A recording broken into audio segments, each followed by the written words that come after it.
Now, amid Maldives foreign minister's visit to India, India's External Affairs issued a statement confirming the withdrawal of Indian military personnel from the Maldives and the deputation of competent persons to the archipelago nation.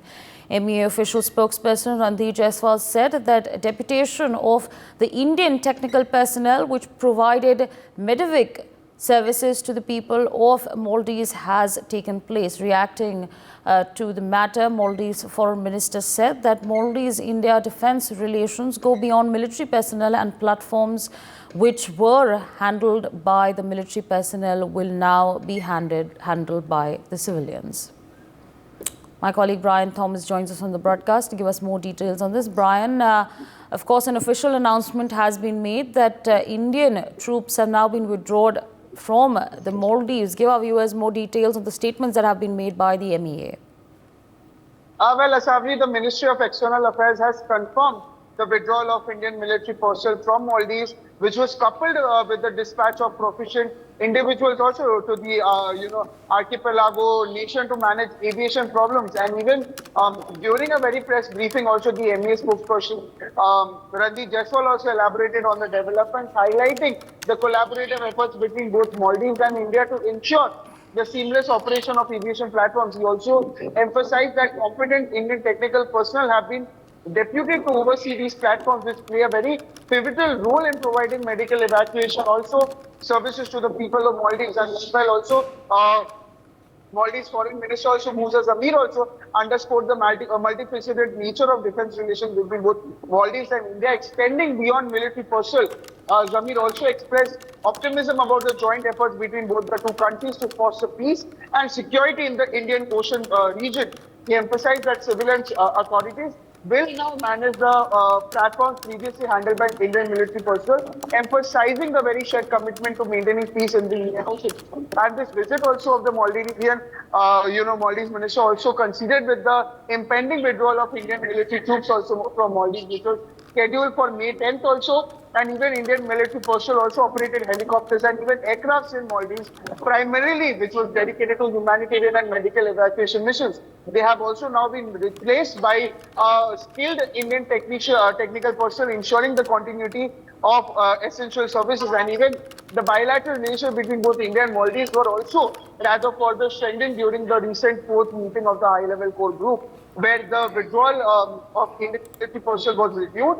And even the Maldives government has, under the very leadership of Mohammed Muizu, also formally requested India to withdraw its troops from MEA, leading to coordination with withdrawal process. And even the discussion also, during the very discussion, the visiting External Affairs Jaishankar Minister also reiterated India's commitment to supporting development of Maldives and highlighted India's significant contributions to various infrastructure projects, social media initiatives, and even healthcare facilities in Maldives. And he emphasized that India's cooperation with Maldives extend to areas such as security, capacity building, and even shared, activities contributing to the well-being of Maldivian people. And also, he reaffirmed India's adherence to the neighborhood first policy and the Sagar mission as well.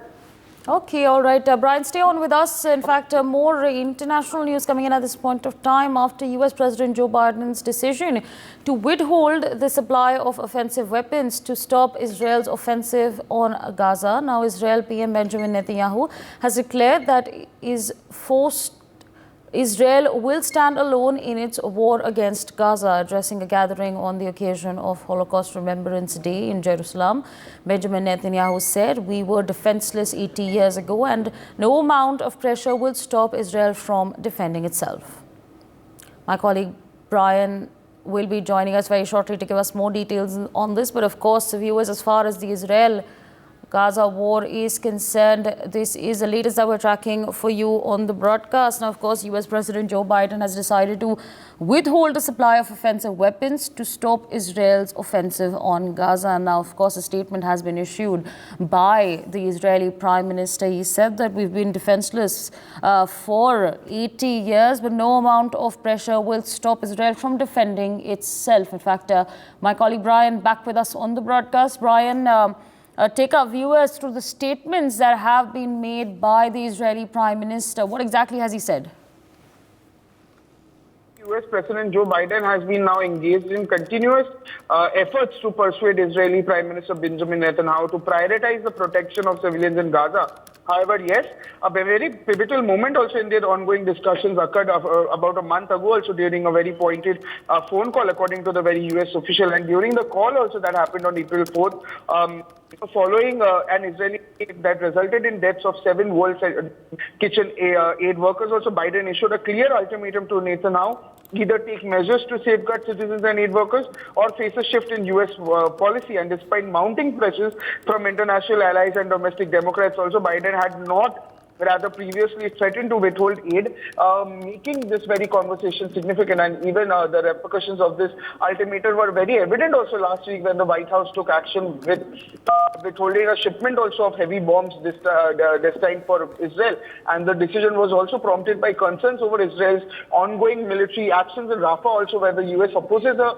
large-scale invasion without adequate protections for civilians. Now, Biden has publicly addressed the weapons pause for the first time that happened on Wednesday, highlighting the civilian casualties resulting from the use of such bombs in Gaza also that was happening. And even Defense Secretary Lloyd Austin also hinted at the possibility of further withholding weapons shipments as a means of exerting pressure on Israel. And even while Biden's action, yes, definitely falls short of President Ronald Reagan's 1982 ban on cluster bomb sales to Israel, they nonetheless mark a very significant turning point in the historical close relationship between the two nations. And this move definitely, Asavri, underscores the growing tension between both Israel and its staunchest ally, the United States, which also has very long provided military aid, fighter jets, and even diplomatic support. And this decision to pause weapons shipment to Israel has drawn mixed reactions also, where some view it as a necessary step to hold Israel accountable for its action, while others criticize it as undermining Israel's security. And even Republican opposition also, which is largely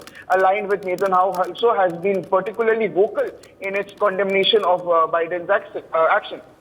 Okay, all right, Brian, thanks for joining in and sharing all those details with our viewers. Meanwhile, joining us at this point of time is Group Captain UK Devnath, the defence expert. So a very good morning to you, and thank you so much for taking our time and speaking to us on NewsX. Now, of course, after US President Joe Biden decided to withhold supplies of offensive weapons, a statement has been issued by the Israeli Prime Minister saying that no amount of pressure will stop Israel from defending itself.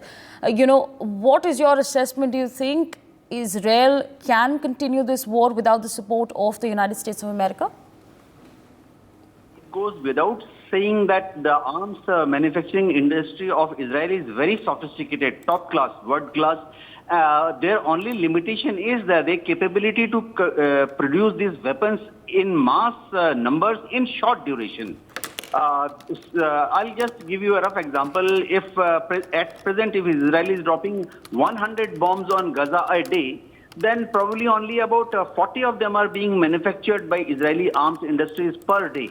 Whereas remaining 60 bombs per day are being supplied by US Air Force strategic lift aircraft like C-5A, Starlifter, C-17 Globemaster. These are every day making 5 to 8 sorties from USA to Israel, Ben Gurion International Airport, and from various European bases where USA stockpiles its weapons for any war with Russia, NATO bases.